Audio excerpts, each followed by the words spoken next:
Football on Off the Ball. With Sky, get all the football you love in one place across Sky Sports, BT Sport and Premier Sports. Yeah, welcome back to the show. Richie here with you. Spar have launched their Better Choices campaign, which is now available in stores nationwide. This year, Spar will be providing the tools to make everyday better choices more exciting for parents and children alike as they prepare for the return to school. In addition to healthy recipes, Spar have produced their social content series SEAMUS Says, which sees the Republic of Ireland captain provide the best tips and fun ideas for keeping children active when it comes to exercising after school and at the weekends. For more information, visit spar.ie. And as we mentioned, helping Spar launch Better Choices today is the star of SEAMUS Says, the Republic of Ireland captain, Seamus Coleman. Seamus, you're very welcome back to the show. Thank you very much. How are you? Good, thank you. First questions first, and I want to hopefully get a bit of an exclusive here. Have you been approached to be, or are you part of any of the prospective Donegal backroom teams that are being possibly formulated at the moment? No, not yet. I think the game's changed that much in the last 10 years. It would be no use to anybody. So, no, definitely not. But I hope to get someone in that can help them along the way. I don't know, you'd be an ideal S&C guy, I'd say, going into a backroom staff, whether it's Donegal or someone else at this stage. You've managed to catch a bit here and there over the past while. I know you were pictured at the qualifier with Armagh in the last while. Like, how has football changed in that respect since you probably played it as a kid to where it is now? I'd imagine it's almost a completely unrecognisable game. Yeah, it is. It's a completely different game, even at club level, even around all the counties. I'm sure at club level it's the same.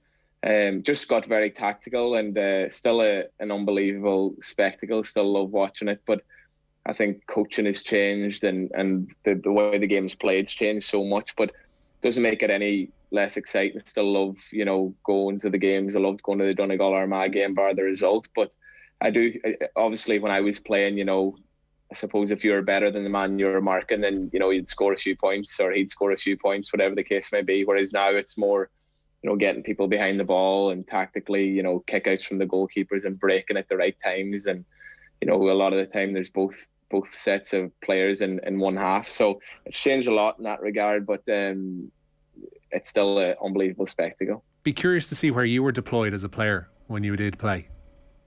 I played centre half back. That was my position. I loved it. You can get a bit of both. You can get attacking a bit, and obviously your first job was to defend. But I loved it. It was a massive part of my life growing up, and still to this day I'll watch it. Massive part of my life, and I love the sport. In that respect, would you be unusual in an Everton dressing room whereby you would have played a competitive sport, a different competitive sport up to a certain age, and then obviously concentrated on soccer? Whereas I think especially with younger players, like you would have seen it yourself with the young players coming through at Everton, like they would have been soccer only possibly throughout their entire young lives and into their young part of their careers. So to have that other background behind you as well has got to be increasingly rare in the English game. Yeah, I'm sure it is. And I think, to be honest for you, it can do you no harm playing loads of different sports. I know, nowadays, probably back home especially, like you'll have one of the sports kind of trying to pull kids in one direction or saying they need to concentrate on this or that. But it does get to a stage where you need to. But I think when kids are young, from 8 to 16 or whatever the case may be, I think playing both can benefit you. I know, listen, there's training loads and things now that you need to worry about, and kids' injuries and things, of course. But I think you can get a lot of good from both sports. It can kind of help you when you do decide to make that decision on one. But over here, I do know when I came first, Phil Neville played a lot of cricket growing up, and I think he could have had a good career at that. But he had to choose one or the other, and he picked soccer. But I do think you can get benefit from playing a few different sports before you have to nail down one. Yeah, physically I'd say probably it worked in your favour, and similarly getting to play in the League of Ireland at such a young age as well probably worked physically in your favour as well. In terms of physically at the moment, whereabouts are you? I know you missed the Chelsea game, but you're back involved there last weekend, at least on the bench as well. How about your own fitness? Are you coming along okay? Yeah, coming along okay. Listen, getting away towards the end of last season, I was kind of hanging on there. I had a problem, and it was the situation that we were in at the club. You kind of had no time to get it right, I suppose. And I had a week off before I went away with Ireland, then hoping it would settle, but unfortunately it didn't settle. So I had to take some time out, and unfortunately because of that I missed pre-season games. But at the minute now the pain's gone, and I'm looking forward, and I'm starting to get my fitness up bit by bit. Obviously I'll be a little bit behind the rest of the lads in terms of minutes and things like that, but fully fit and looking forward to another season. It's been a difficult start so far to the season for Everton, but I guess the positive aspect from it, from your point of view, is you haven't been out of sight in either of those games that you played so far in the Premier League. There've been 1-goal margins in both of them. That's something to build on, and I imagine Frank has probably drove home that message in the past couple of weeks as well, that, you know, you're not far away. Where do you feel Everton are as a squad this season as compared to last? Because last year was, I guess it was broken up into 3 bits, and trying to get out of trouble was of course the last part of all that. You managed it. Whereabouts are Everton this season? What's the aim? Yeah, no, listen, of course we would have liked to pick up some points in the games, but I think, like you touched on, we were competitive, we were in the games, there wasn't much in it.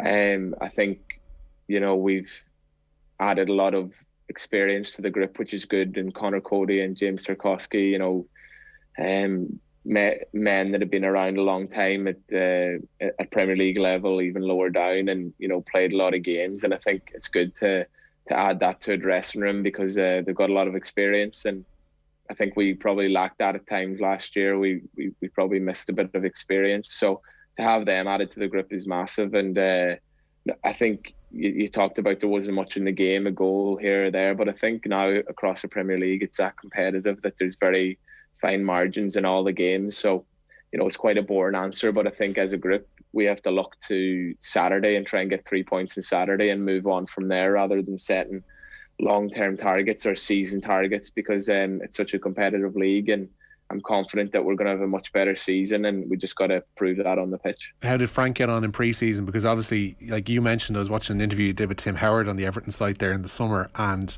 you mentioned the importance of, obviously, coming in mid-season is its own thing, but it's getting your feet under the table, and managing to get a pre-season with the full squad is huge for a new manager. Has he settled in okay? Is he bringing things on as you kind of anticipated? Yeah, I think so. I think, again, you can see it with the signings that he's making, you know, as well, of what he wants from a grip, what he wants from, you know, a group of professionals. And, you know, I think everyone would know the manager from his playing days, and the way he handled himself, and how much he took everything out of his career by the work rate he showed him on the training pitches and matches, and that's starting to rub off in the grip in terms of what he expects and the standards that he sets. And of course, like you touched on, coming in mid-season is very, very tough, especially, you know, I think you can underestimate how in a bad place that we would have been. The results weren't going well, you know, we weren't in a good, healthy position in the league, so very difficult for a manager to come in to that kind of grip. But, you know, he won the fans over massively. They had a great relationship that kind of pushed us over the line in the end. So I'm sure he's happy that he's had a pre-season of work. Transfer window's still open. I'm sure he's still working away and things like that, but we're really confident of having a good season. You pointed towards it there. Was the morale within the team so low, or was it just a case of belief was drained a little bit, or you didn't know where the next result was coming from at that point last season when things did get really sticky for you?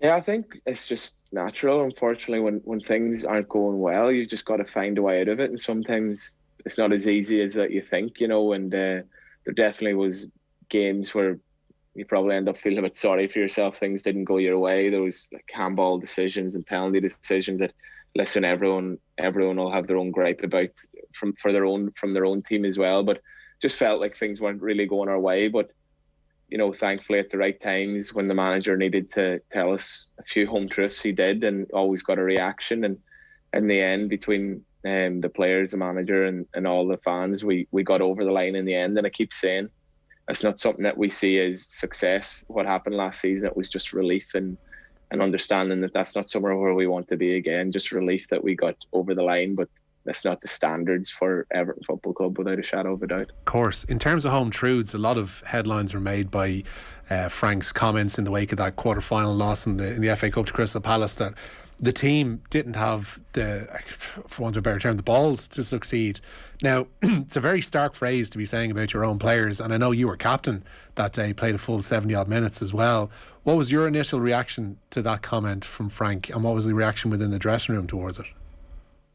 Well, to be honest with you, I've been a player that has always looked in the mirror at all times. So, like, I don't think as players, it's something that we could question, because we weren't good enough. We got beat, I don't know, was it 3-4 or whatever it was in that game. But there was other games as well, Tottenham away, where, you know, you can lose a game, but you've got to show some fight. And I think the manager called it out correctly. And you know, there was other stuff in house as well. When he needed to say stuff, he was well within his rights and always got a reaction. So, you know, we're playing for a big football club. We've got fans paying money.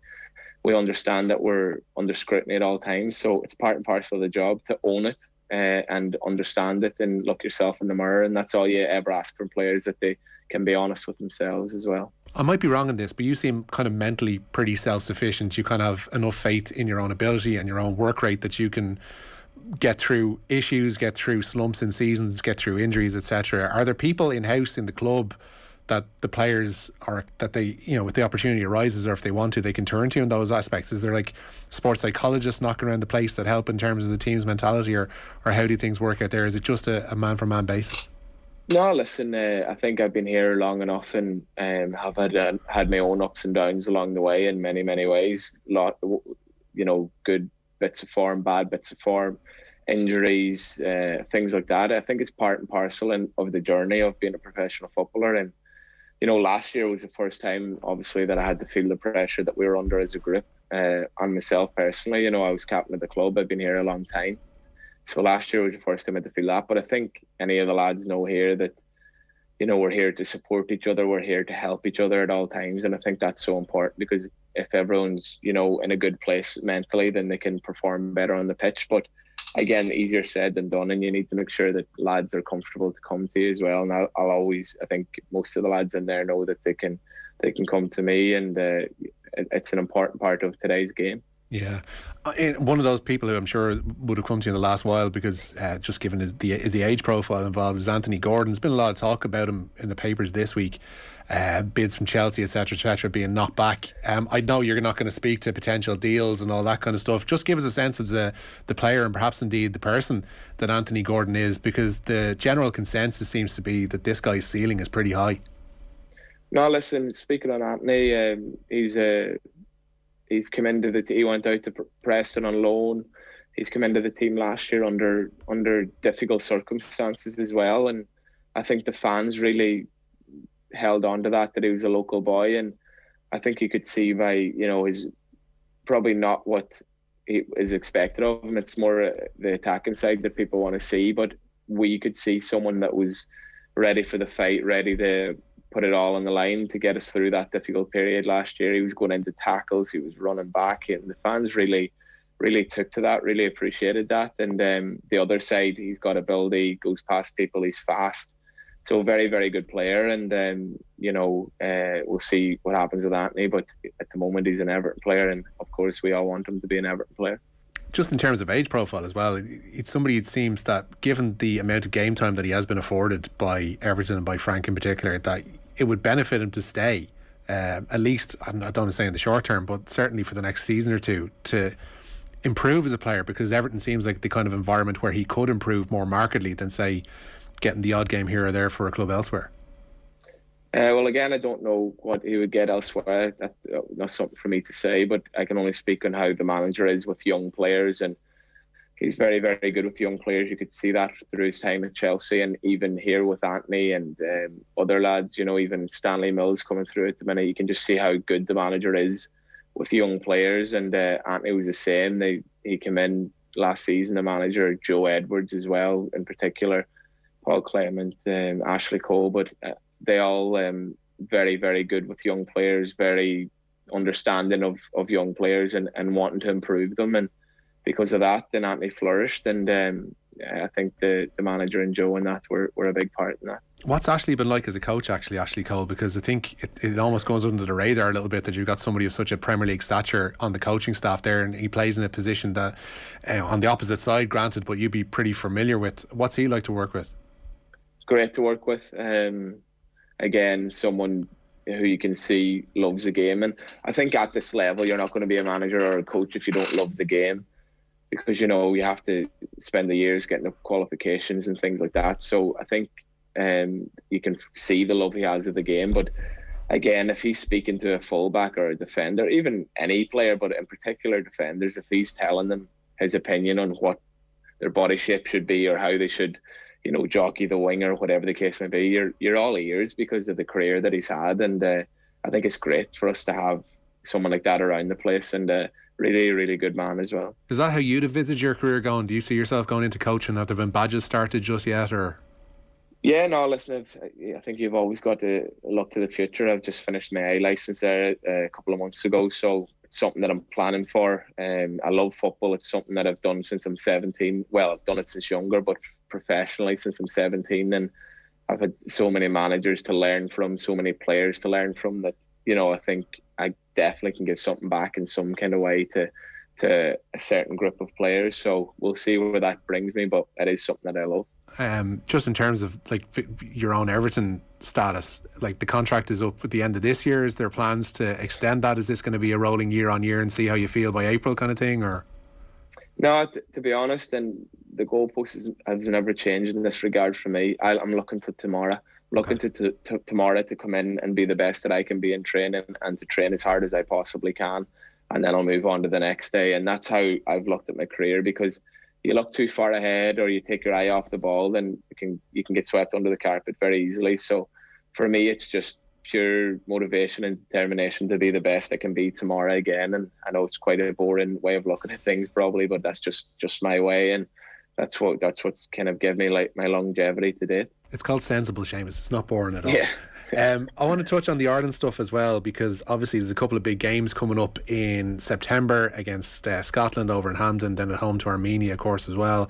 It's been a bit of a topsy-turvy, I guess, Nations League campaign so far, but it certainly did end on a positive in June with that 3-0 win at home to Scotland. I know you're injured for these last couple of games, but there did seem to be an uptick in mood and a clicking in terms of how things were working tactically for Stephen.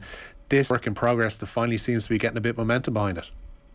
Yeah, listen, there's been ups and downs, of course, along the way, and I think that's the way it is at, elite sport at the highest level. And I think the manager has bedded a lot of new players into the group, lads that are now probably on 10, 15, 20 caps, and slowly but surely gaining more and more experience at international level. And I think against Scotland, the lads were unbelievable. I watched it, and it showed resilience from the group and the manager, because, as you said, it's been a bit up and down. The Armenia result wasn't great, but it would be very easy to go into your shell and not kind of be brave with what you're trying to do. And I think the lads played really well on the afternoon. And going forward, we need to keep that positivity, and we need to keep bedding young players. And I think like Josh Cullen, for example, I've mentioned him a few times today, but he's slowly but surely gathering the caps in the years now, and you're starting to see the benefits of that as well. So long may that continue, and ultimately the main aim is to qualify for major tournaments. Easier said than done, I know, but